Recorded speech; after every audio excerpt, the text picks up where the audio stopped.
विधान परिषदेसाठी राज्यामध्ये पुन्हा हॉटेल पॉलिटिक्सची शक्यता आहे।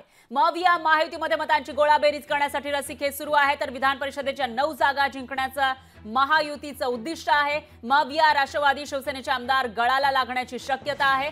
तर त्यासाठी मवियाकडून प्रयत्न केले जात असल्याची माहिती समोर येते। मवियाकडून राष्ट्रवादी आणि शिवसेनेचे आमदार गळाला लावण्यासाठी प्रयत्न सुरू आहेत।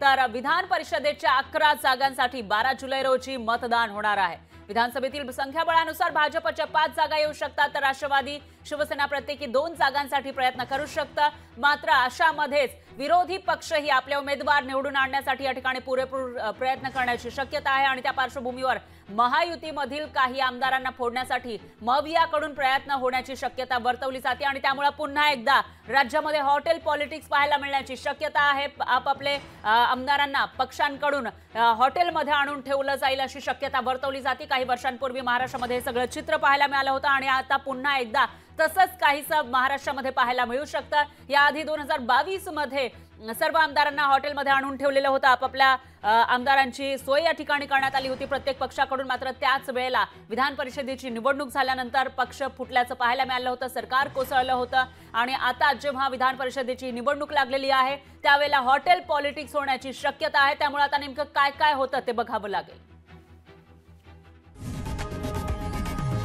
लोकशाही मराठी ऐका, पहा, जागरूक रहा।